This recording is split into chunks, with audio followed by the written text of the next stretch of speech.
ஓம் சாய்நாதாய நமக. சாய் சச்சரித்திரம் அத்தியாயம் 3. சாய்பாபாவின் அனுமதியும் வாக்குறுதியும். அடியார்க்கு இடப்பட்ட திருப்பணிகள், பாபாவின் நிகழ்ச்சிகள், வழிகாட்டும் விளக்குகள், அவரின் தாயன்பு, ரோஹிலாவின் கதை, பாபாவின் சுவையும் அமுதமுமான மொழிகள். முந்தைய அத்தியாயத்தில் விளக்கப்பட்டபடி சாய்பாபா தமது பூரண சம்மதத்தை தெரிவித்து கூறியதாவது: சச்சரித்திரம் எழுதுவதை பற்றி நான் உம்முடன் முழுமையாக சம்மதிக்கிறேன். நீர் உமது கடமையை செய்யும்.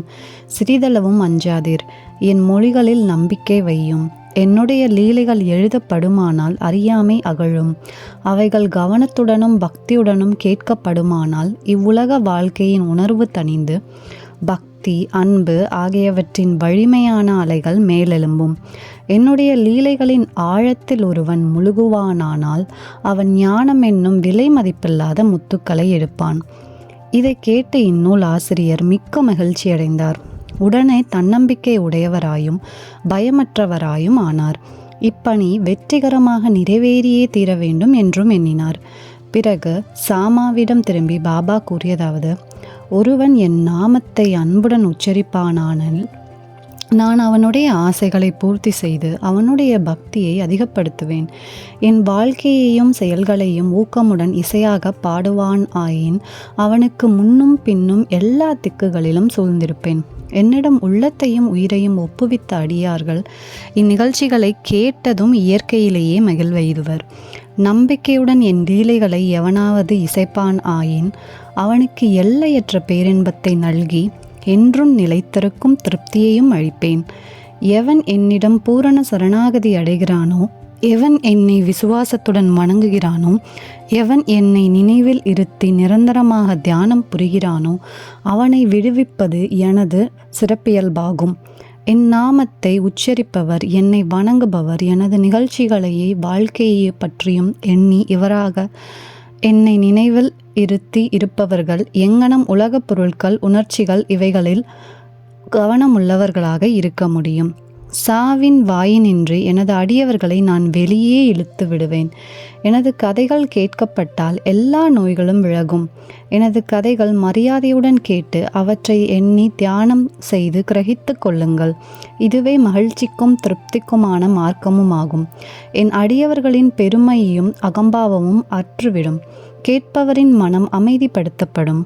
அன்றியும் அது இதயபூர்வமும் முழுமையுமான பக்தியாயிருப்பின் அது உச்ச உணர்ச்சியுடன் ஒன்றாகிவிடும். சாயி சாயி என்று சாதாரணமாக ஞாபகமூட்டி கொள்வதே பேச்சில் கேட்பதில் உள்ள பாவங்களை தீர்க்கும். அடியவர்களுக்கு அளிக்கப்பட்ட பலதரப்பட்ட பணிகள். ஆண்டவர் வெவ்வேறு பணிகளை வெவ்வேறு அடியவர்களிடம் ஒப்புவிக்கிறார். சிலர் கோயில் மடம் கட்டுதல்களிலும் சிலர் புண்ணிய தீர்த்தங்களுக்கு படிக்கட்டுகள் அமைத்தலுமான பணிகளும் அளிக்கப்படுகிறார்கள். சிலர் ஆண்டவன் புகழை பாட்டுவிக்கப்படுகிறார்கள். சிலர் க்ஷேத்திரதான யாத்திரைக்கு அனுப்பப்படுகிறார்கள். ஆனாலும் எனக்கு சச்சரித்திரம் எழுதும் வேலை ஒதுக்கப்பட்டது. எல்லாம் சிறிது தெரிந்து ஒன்றும் முழுமையாக தெரியாதவனைப் போன்ற நான் இப்பணிக்கு கொஞ்சமும் தகுதியுடையவன் அல்லன். பின்னர் ஏன் அத்தகைய கடினமான வேலையை மேற்கொள்ள வேண்டும்? எவரே சாய்பாபாவின் உண்மை வரலாற்றை எடுத்து எம்ப முடியும்? சாய்பாபாவின் அருள் ஒன்று மட்டுமே கடின வேலையை நிறைவேற்ற ஊக்கம் அளிக்க முடியும். எனவே நான் எனது பேனாவை கையில் எடுத்தபோது சாய்பாபா எனது அகங்காரத்தை அகற்றிவிட்டு அவரே தமது நிகழ்ச்சியெல்லாம் வரையலானார்.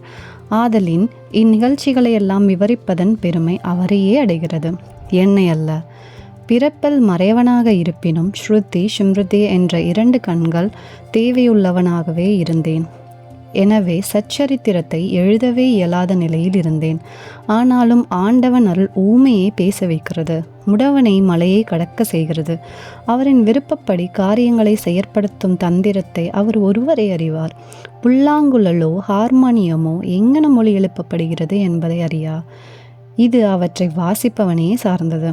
சந்திரகாந்தங்கள் கசிவதும் கடல் பொங்கி எழுவதும் சந்திரோதயம் காரணமாகவே, அவற்றின் தன்மையால் அல்ல. கழங்கரை விளக்கமாக பாபாவின் கதைகள்.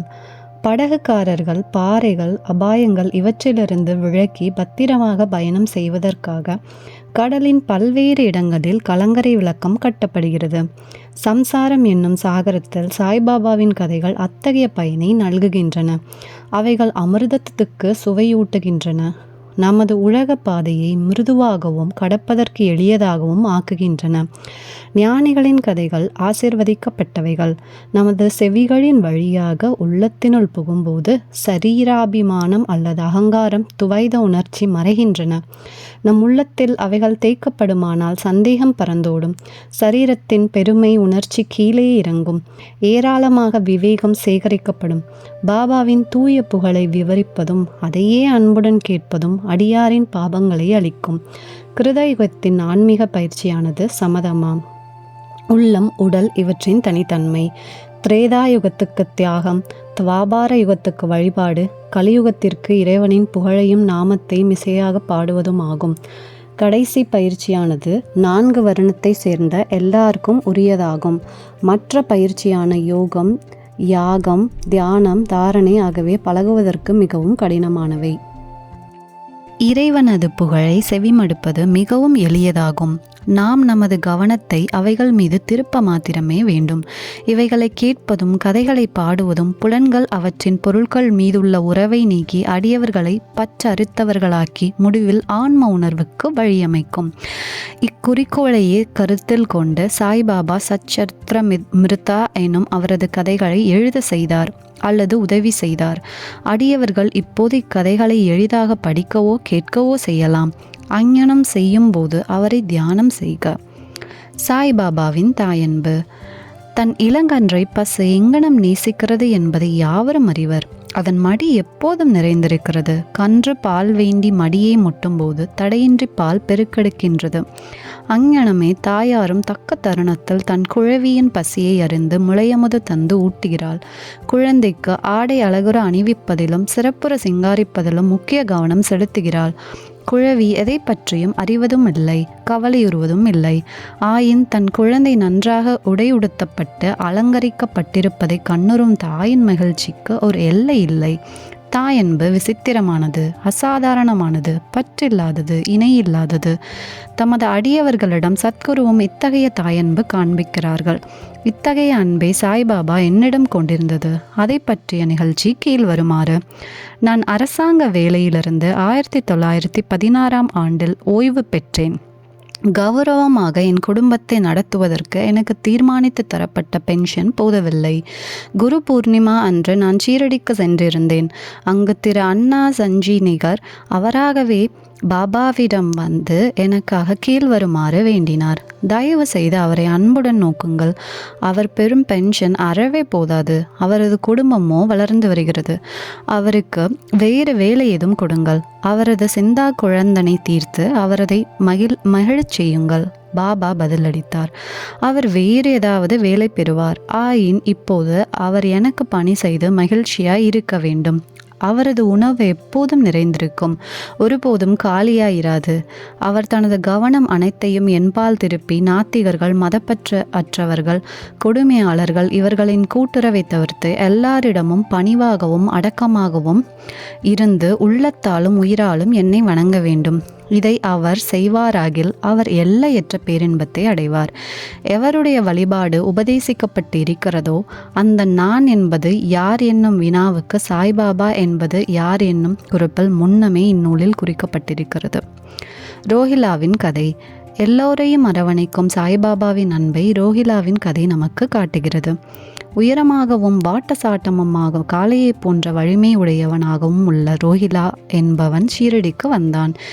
நீண்ட கஃப்னி எனும் உடை அணிந்திருந்தான். சாய்பாபாவிடமுள்ள அன்பினால் அங்கு தங்கியிருந்தான்.